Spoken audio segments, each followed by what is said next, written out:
Welcome to Badger Beer Hour Special, the Great Taste of the Midwest Ticket Sale Day. Ticket sales go on, tickets are sold this Sunday, May 5th. During the show, I'll give a little history about the club that puts on this festival. I will speak to the ticket lead about ticket sales details, and I will also chat with this year's chairman of the Taste about online lottery and volunteering to help her get the taste. Without further ado, we will jump right in. The Great Taste of the Midwest is founded, it's put on by the Madison's Homebrewers and Tasters Guild. The MTHG was founded in 1983. So 41 years celebrating this year. You can find out more information about the Madison's Homebrewers and Tasters Guild at mhtg.org. Full disclosure, I've been a member of this club for more than a few years. I have many friends. Two of them I will introduce y'all to tonight. Madison's Homebrew and Tasters Guild is the volunteer organization and nonprofit that is behind the Great Taste of the Midwest. The Madison Homebrewers and Tasters Guild is a local homebrewing club. This is taken right from their website, and not nonprofit organization located in Madison, Wisconsin, which was created to aid and educate members in the appreciation and legal production of fermented malt beverages, including those brewed at home and those brewed commercially. The first Great Taste of the Midwest was held on May 7th, 1987.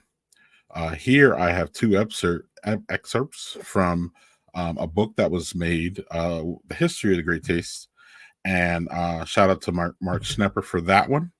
My friend and former president of the MTHG. So here it says Hibernia Brewing and Isthmus Publishing joined the Madison Homebrewers and Tasters Guild, MHTG, in sponsoring the premier event dubbed the Great Taste of Wisconsin, y'all. The beer tasting event ends a week of activities organized by the MTHG, with Governor Tommy Thompson proclaiming May 2nd, 1987 as Homebrewers Day. And you can see there, y'all, we have the 9 breweries that participated in 1987. The Great Taste of the Midwest 2024 edition will hopefully have 200. So we've gone from 9 to 200 and 30 some years. All right. So that's just a little history. We hope here at Badger Beer Hour to be going deeper into the history of the MHTG and the Great Taste. Stay tuned for that. But for now, let's talk to the ticketing agent. I'm here with Miss Kate Stogger, lead. Hi, Kate. How you doing? Hi, Greg. Great. How about you? Good. Tell us who you are, Kate, and what do you do for the club? I am a member of MHTG since 1999, and I am in charge of in-person ticket sales for the Great Taste of the Midwest. Sounds like a fun job. It's a stressful, fun job. It ends well. Yes, it does end well. And it actually ends, or this portion ends on Sunday. And that's when y'all our in-ticket sales start. These are, let me go here real quick. So you can find all this information that we're about to talk about on greattaste.org/tickets.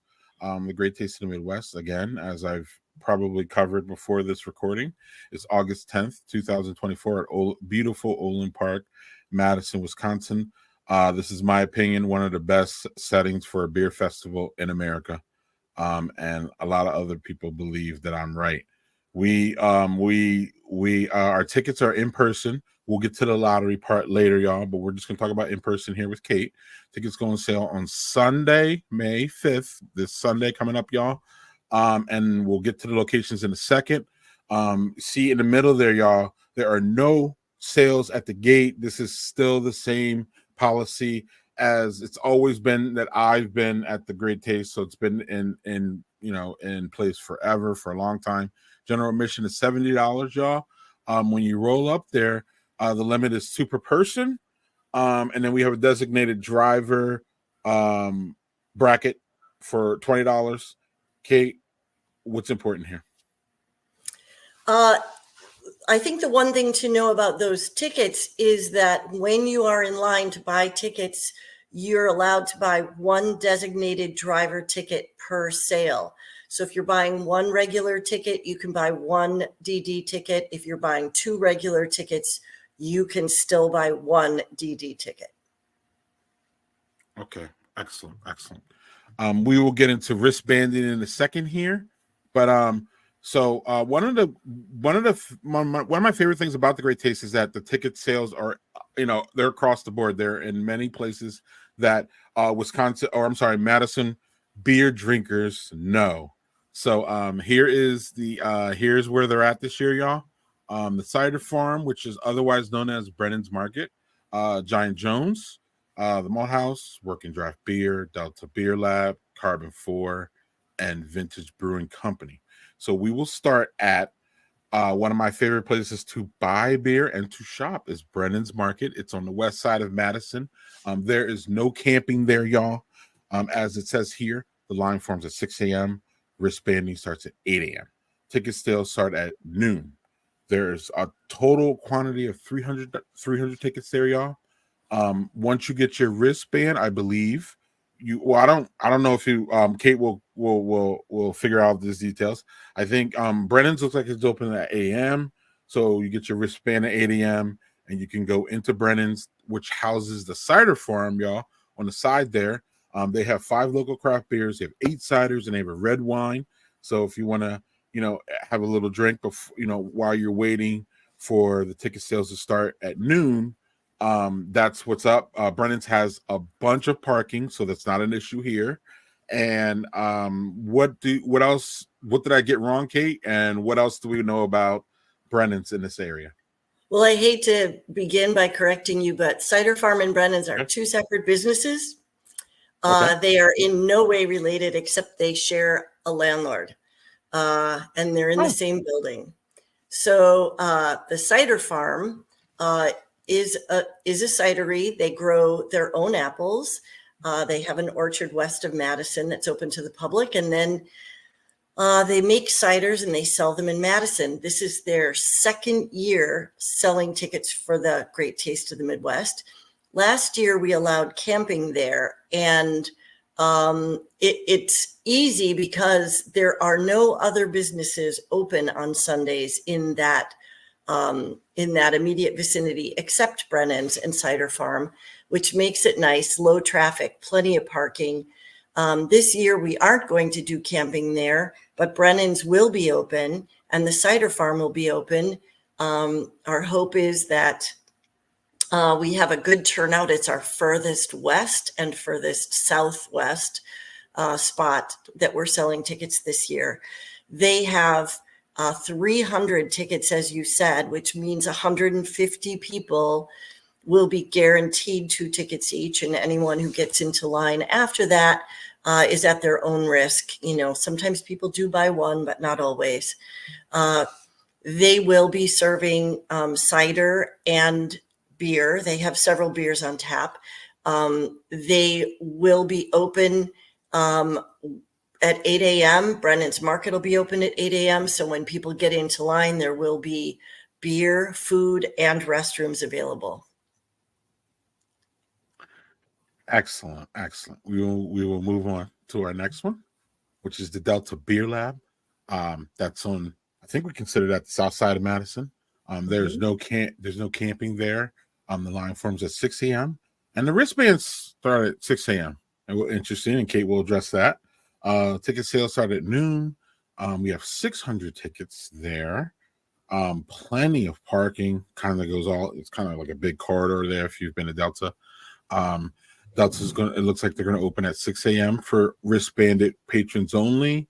Looks like the first 100 lineup in the brewery. We got 14 of their craft beers on. They might have some of their wonderful sodas, Kate. I don't know if you ever had them. And looks like food is available. And Capital Petra opens at 6 a.m. I believe that's what the closest place where we can get food, or why is Capital Petra there? And address, Delta Beer. Capital Petrol has all kinds of snacks and drinks and things, and they're just half a block away from Delta. So this is Delta's third year selling tickets for us, and they were the first location to not allow camping, and that's because they have a landlord and several people share that building. Some of them do sensitive scientific work, and they didn't want people camping overnight.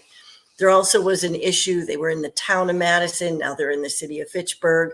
So the jurisdiction has changed, and nobody was really sure what the rules would be. So when we opened Delta 2 years ago without camping, we got a new demographic showing up for tickets, which was really exciting for us. That has happened a few times during my tenure where we've tried something new and gotten a wonderful new result from it. The people who came to Delta were older, more couples, people who couldn't camp out overnight, disabled, anyway, lots of different people. It was wonderful to see. So we've expanded that, as you can see this year. Delta loves this event and loves to open early, and they are not restricted by the City of Madison regulations. So they're all going to be there at 6 a.m. ready to serve beer. They make quite a party of it. The first 100 people into their brewery, where they line up chairs, and everybody else down the parkway, some on grass, some in the beer garden, some in the parking lot. And they always make the best of it. They always have a lot of fun. Yeah, and it's a fun place to stop for sure. So the next place is Giant Jones. Giant Jones is what we consider east side, downtown-ish, east side of Madison. There's no camping there. The line forms at 7 a.m. As you can see out of the parking lot there. I believe the parking lot is pretty good as far as I'm not sure. Kate maybe can answer that, if whether we could park there or not. Normally, I don't park there. Normally, I don't think we can. Kate's giving me a shake no, so don't park there. But that's where the line will start. As y'all know, Giant Jones street parking, if y'all have ever been there, line forms at 7 a.m. Wristband at 8 a.m. Ticket sales at noon, like everywhere else that we've seen so far. Ticket quantity 400, excellent. But look at this. I'm excited for this. I'm going to make sure I'll be there. I will be there at some point. Beer, breakfast, and bluegrass bash, y'all. Live music starts at 10 a.m. It looks like to 1 p.m. Giant Jones opens at Sunday at 8 a.m. for wristbanded patrons. Once you get your wristband, you can go into Giant Jones there. 12 local beers. I was just there last night. They got a really nice selection. And then food is available. There's a lot of different businesses close, y'all. Right up on it's not Will. It is Willis Street, isn't it? Anyway, Kate, take it over. Okay, Giant Jones has 1 year under their belt selling Great Taste tickets. They had such a good time that they asked us if we could make more of an event of it this year, which of course we're always happy to do. So we gave them more tickets than they had last year, and they brought in a acoustic bluegrass band. They're cordoning off part of the street. There was a little beer area in their parking lot carved out last year. They're not going to do that this year. It's mostly going to be out in front. It is open to the public, including people who aren't buying tickets, but our people will be kept separate from the general public because they're in line. The band starts at 10. They're going to have food. They're going to make quite a party of it. I think it's going to be a blast. And they also decided they wanted to open early and start serving food and beer. Yes, and a note that I would like to add is Giant Jones is not open ever on a Sunday, so that's Another special thing. I mean, they were before the pandemic, but I think after the pandemic, they haven't gone back to Sundays. So that's another special thing I think that they're doing, just for this event. Mm-hmm. Excellent. So next one is Carbon 4. Carbon 4 is on east north side, I would say.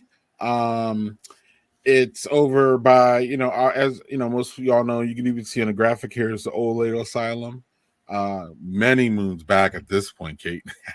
Yeah, But yeah. what Carbon 4 is offering us this year is the only site that's going to allow camping. So the line forms, y'all, 1 p.m. on Saturday. So you can make it a camping event, make it a whole weekend event. This is traditionally, when I first started going into Taste, this is traditionally what people did. And even if you didn't, camp out, you would go and hang out with your friends who were, and then you would come back later, or you would do some things. So Carbon 4 is bringing that old school, great taste vibe to the tickets this year, and that's great. So tickets, the line forms at 1. I would assume Kate will give me some, give us some more details here, but I would assume you show up with your tent. They'll help you out, where to go. They'll have some lines. They'll show you what's up. Wristbanding starts at 8 a.m. on Sunday. The ticket sale is noon like everywhere else. I'm seeing 500 tickets there, so that's a good amount. But when you enter the tap room, y'all, the tickets are cash. Kate can get into that, but in the tap room, y'all, they don't do cash at Carbon 4, so make sure you have your and there's no ATM, so make sure you have your cards ready. I would assume debit and credit. So it looks like there's going to be live music. They just haven't figured out who's going to be there yet, or by the time that we put it up on the website, Kate may have more on that. So the bar time is midnight there at Carbon, so you can be in Carbon till midnight. The Sunday opening is 8:30 for wristbanded patrons. They have 15 of their, wonderful beers that they have there. And then it looks like they're going to have food trucks, 1 on Saturday and 1 on Sunday.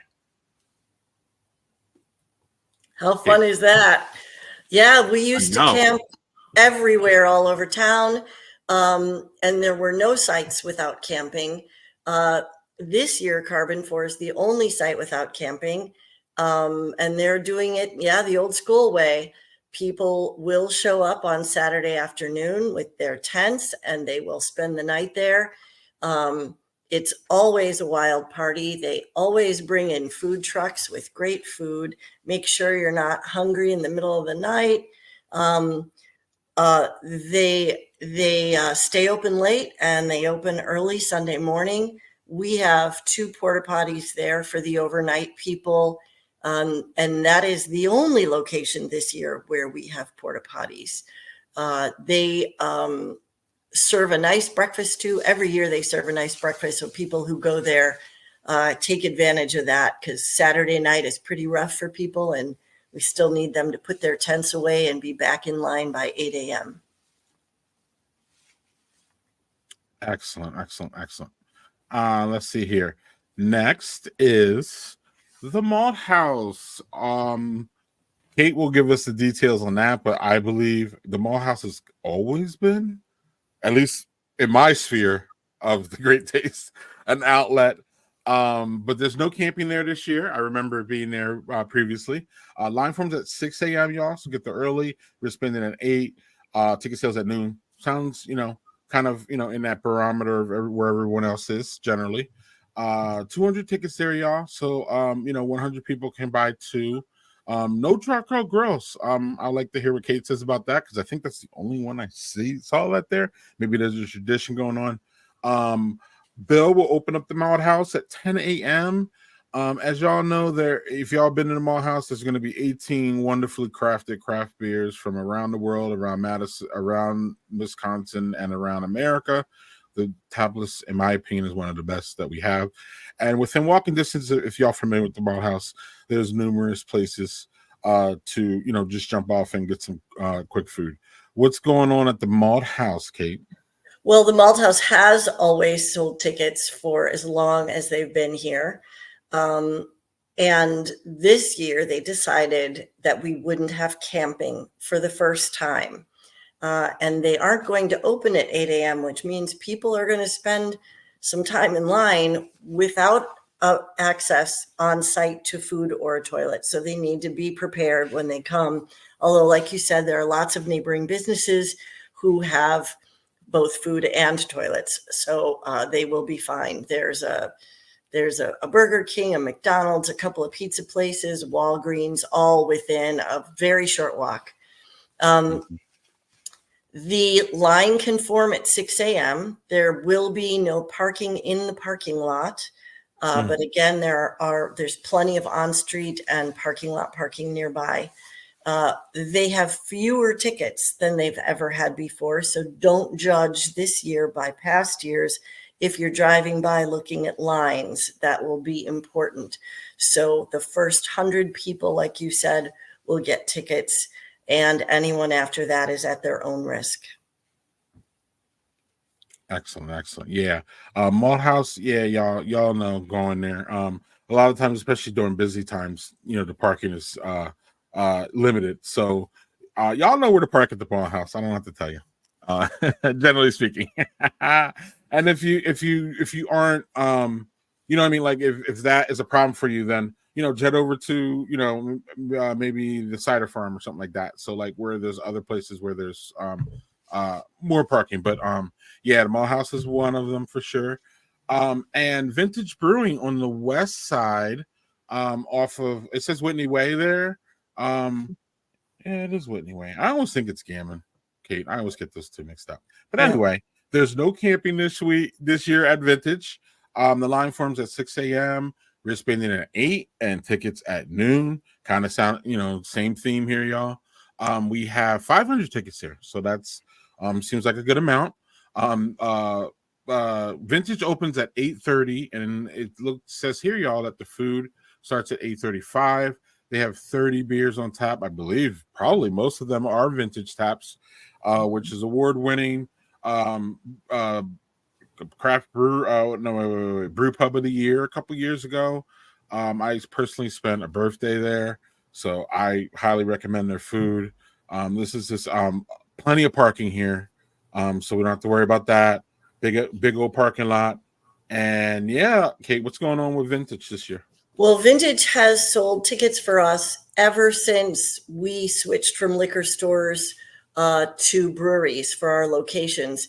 And they have been a great partner all these years, and people love to camp out there. It's always fun. This year, the person in charge at Vintage of the camping is out of town. And so they decided that the best thing is to not allow camping this year, but we'll be right back at it next year again. They have 500 tickets, as you said. They serve a beautiful breakfast to anyone who is there longer and needs some food.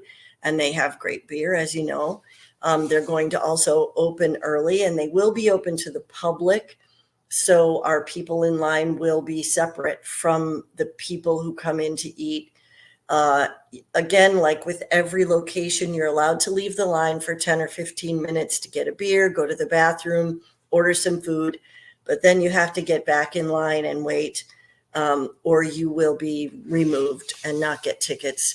And that's true here too. You can't go inside and sit down and have a leisurely breakfast and then come back out. But we do encourage you to buy food because it'll help you hold down the beer. Right. This is true. So yeah, there's Vintage, y'all. That's another West Side option for us. And certainly last but certainly not least, is Working Draft. I believe, I'm not sure, this may be their first year. I'm not sure Kate's gonna verify all that, but there's no camping there. The line forms at 7, y'all. So this is a little bit later than I think we've seen elsewhere. Kate can confirm that. So that's a later option for y'all. If the 6 a.m. is a little bit too steep, 7 a.m. is there. Wristbanding right around the corner from Giant Jones too. So there's that. Noon, sales at noon. 200 tickets. So not that many tickets, but enough. Enough. Sunday opening at 8 a.m. for wristbanded tickets, wristbanded patrons only, it says here. 13 local wonderful working draft beers. I love their beers. And light food available. I'm not sure what that means, but y'all know what light food means. Probably like, donuts and stuff like that. Maybe Kate has more information. Yeah, we were very sorry to lose Parched Eagle this year. We're all big fans of Parched Eagle. They sold tickets for us last year. Working Draft, it is helping pick up some of that slack. And they haven't done this before. So they wanted to be really sure to do it correctly. They have residential neighbors in the apartment building just next door. So they got a permit, and where you see that red line there is the area that we are allowed to have people waiting in line and drinking beer outside. So it exceeds the limits of their beer garden, but it's still in that space, and there won't be any parking in their parking lot. But as we all know, when we go to Working Draft, you can park all the way down Wilson Street.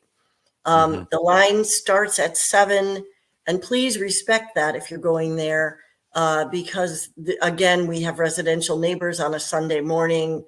They don't need the noise and the disruption any earlier than that. And Working Draft is going to open early, and they will have some food available. Also, there's a gas station right behind them that serves food, and there are other places on Willie Street and always DoorDash or Uber Eats.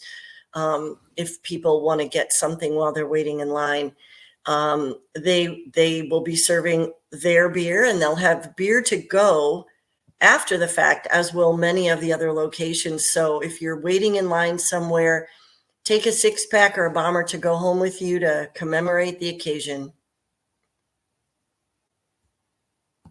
Yes, excellent. Yes, Working Draft. And I believe, that's the last one. So I want to thank Kate Stalker for joining us. Kate, anything that you think we should know about in-person ticket sales and anything we missed? What's going on? Well, I guess I'd just like to reiterate that we sell tickets this way to support our local breweries, bring people to them that may not be familiar with them, and have people taste their beer and share their beer. And so we encourage you, while you're waiting in line, to purchase beer and food from these locations. And I know the bottle shares are always a big thing for people waiting in line, and that's wonderful and fun. But don't forget to be thankful to the people who host the ticket sales. And on that note, I will thank you for joining us and bringing more clarity to this. Every year it changes, but we trudge on.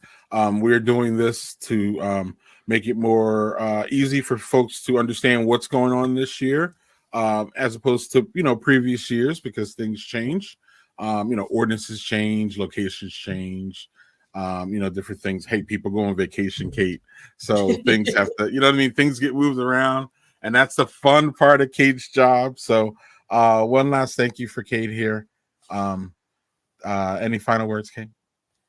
I just want everyone to enjoy the beer festival this year. We're so glad to have you. And if you see me on August 10th, say happy birthday. And look at that. See, look at that. It's the cherry on top there. You get to spend one of the best beer days in the state. With all your friends, and all that hard work comes to ahead there, literally. So thanks, Kate, for everything that you do for the club and you do for Great Taste. As the Great Taste is 100% voluntary, y'all. As I covered probably before we do this, but we recorded this before the live stream this evening because Kate has things to do. So thanks, Kate. It's been Thanks, great. Greg.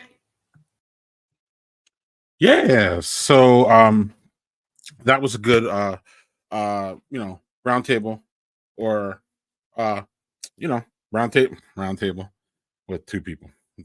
Anyway, a good recap of the locations on Sunday. So now we're going to let's bring on the chairman of the Great Taste. Full disclosure, my friend Doug Randall. We're going to talk about the online lottery and volunteering. What's up, Doug? How you doing? Can you hear me? Hey, Greg, how are you tonight? Oh, doing great, doing great. Before we get to the online and the volunteering, anything you want to add on that Kate spoke about just there? I don't think so. I think Kate covered all the in-person sites very, very well, and the reason for the changes where there are changes. I do want to mention that this is our only fundraiser as an organization, and this is what enables us to provide our goal of a minimum of $30,000 in charitable giving every year. That charitable giving stays in the community too. We try to affect things like food inequity.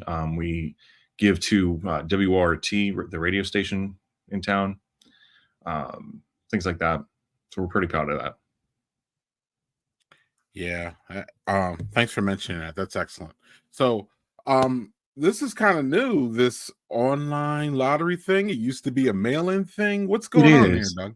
Yeah, it's our second year doing it. We're partnering with a new vendor this year, one that's actually more familiar with the lottery process. It turns out that marathons are also a lottery type entry. So we're partnering with an organization that got their start doing lotteries for marathons and runs and things like that. And they're excited to be our vendor for this year. I think it's going to be a good fit. Not that the organization that we used last year was a bad fit, but this is more tailored to our needs. It had been, prior to 2023, a mail order lottery. So what that meant is that you would mail in a check with a self-addressed stamped envelope.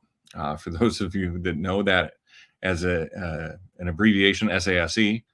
A lot of people don't, though, these days, and it's a term that's fallen by the wayside, just like paper checks have fallen by the wayside. What would happen then is that we would do a random number generation and pull a random number, random numbers of those envelopes that we would receive. And over the years, that success rate was somewhere between 1 in 3 to 1 in 4. So 33 to 25% of the people that sent in would win. Things like pandemic and other market changes, the percentages are actually higher. More people that enter are successful in the lottery these days. And this year, just like last year, we're doing it from, as Greg has got on the screen there, 10 a.m. on Monday through 10 p.m. on Friday, the 6th through the 10th. So that's our plan. You'll enter your information in, you'll enter your payment information in, and then we'll run the lottery sometime the week after, and we'll notify the winners and make the mail order fulfillment. So we've got a team all ready to do that. We've got all the pieces are in motion. We have the paper tickets to mail out. We only deal in paper tickets. We do not do a QR code. So if anybody out there is seeing it on the socials where you're being offered to buy a ticket and they'll email it to you, that's not a thing. Walk away, or better yet, report it to us. Report it to the administrator of the page that you found it on. But that's our lottery process these days. It's much more efficient, and we're pretty happy with it. Just like a lot of other ticket venues, that's not the right word, resources, places to buy tickets online. There are fees involved, and those fees are not us, unfortunately. Those fees are for the vendor that imposes them. Furthermore, Wisconsin law actually requires that when a third party or a marketplace is used, and this constitutes a marketplace, that sales tax applies. Our not-for-profit sales tax exemption does not extend to that marketplace sale. So there are some fees. If you want to get past the fees and not have to pay the fees, come to the in-person sale, just like Kate was talking about, at any one of those 7 sites. Excellent. Anything else on the lottery? I love it. I think it's great. Yeah, it's great. It used to be that you had that you needed to be postmarked basically the Monday after the sale.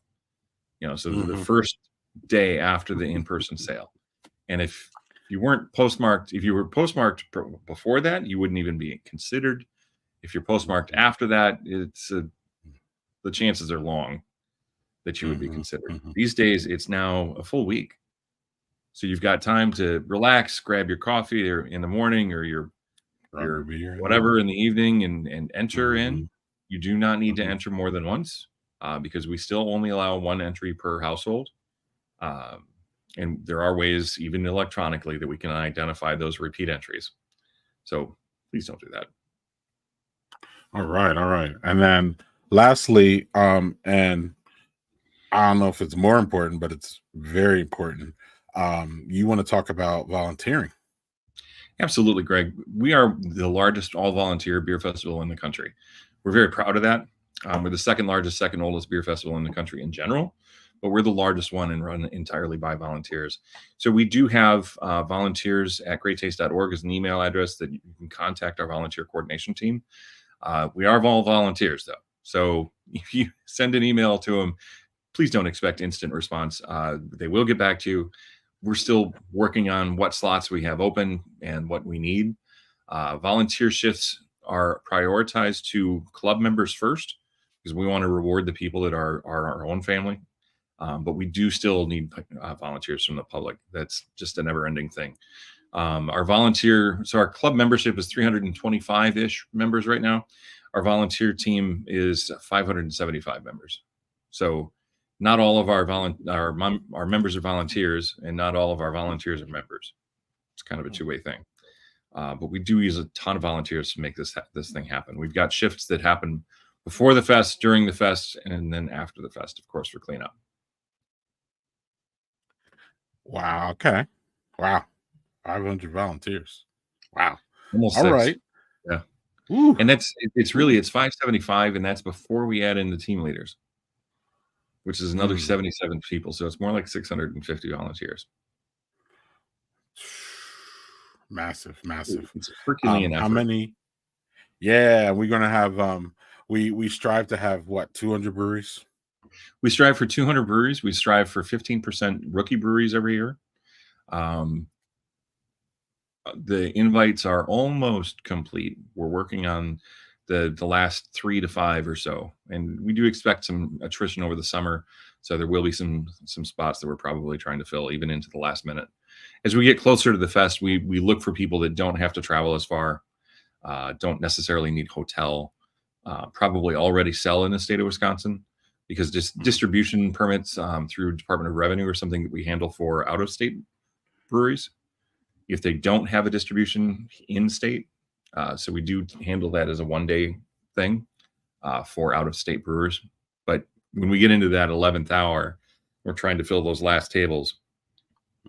We don't have time to get it through DOR. Amen to that. Doug, anything we missed? Anything you would like to add? We'll get out of here. You know, there was one more thing. I was just thinking about it. Because Kate talked about breweries, Kate talked about the wristbands, meaning you can't just get your wristband and just leave. Yeah, so the wristbands happen twice, right? So you're going to get wristbanded if you're buying tickets in person. You're going to get a wristband then, and then obviously you'll have your wristband the day of the festival. I'd like to talk about both of those things briefly. When you get to the festival on the 10th of August, get a wristband. The first thing you want to do is get a wristband, and then you're going to get in line and you're going to wait to come in to the best day ever, right? Beer Christmas, for God's sake. Wristbands for Sunday morning. Paper ticket to wristband. Paper ticket turns into a wristband. We'll tear off the bottom portion. It is a physical ticket. We'll tear off the bottom portion. You keep the rest. You can put it in your scrapbook for those of you that are scrapbookers. But you're going to walk in with a wristband and you're going to be able to enjoy tasty, tasty beers. We do a different glass design every year, and we do different art every year. And we try to use a local artist. We're using a gentleman by the name of Eric Peterson this year. He was our artist last year as well. And so we're really glad to have him back. His art is phenomenal. He's a multimedia artist. So he does graphics, ink. He works in wood and all sorts of stuff. But he's actually was in Art Fair Off the Square this last year in 2023. So he's a great local artist. We're really happy to have him back. We've got a fun glass shape this year we're pretty excited about. That art also goes to all of our merch. We have a merch tent. If you haven't seen our merch tent, come up to the top of the hill. It's just off of the pavilion, and go check out the merch tent. There's t-shirts. We're probably going to do discs again this year. Discs went last year really, really well. So that's ultimate discs. So basic Frisbee. Although there's nothing basic about an ultimate disc, just before some haters come in. Then we're also doing, we did putter discs for disc golf last year. And both of those went really well. And we do hats and sweatshirts and t-shirts and stuff. Commemorate your festival experience. And again, it's all proceeds that we turn back to either club programming, which we're a club, we need money for our programming, but we also again do that 30,000 or more charitable giving every year. Excellent. Anything else? No, because I can't remember that one thing that slipped my mind. I think that's it. All right. You know, when I hit end stream here, you're going to be like, oh yeah, that's exactly what's going to happen. That was it. All right. Well, last time here for us to show, it's volunteers at greattaste.org, y'all, or you can find it down here at mthg.org, I believe, right? The volunteer information. You can get a hold of us through either one of those. There's also greattaste.org is the official website for the taste itself. And right there it is on Greg's screen, greattaste.org/tickets. And that's where you'll find all of the ticket information, both the in-person sale and a link to get to the lottery and the lottery information. Excellent. Well, unless you remember what you need to, we're going to get out of here. But I wanted to thank you and Kate again for joining us and bringing clarity to all this, because sometimes with all the changes, and it's just such a big event, you know, there's times where, you know, any kind of, you know, miscommunication could happen. So it's Absolutely. it's really good that you had time to do this today. So I'm excited about that. And hopefully this will replay, y'all, on Saturday afternoon on the same platforms that you saw it tonight.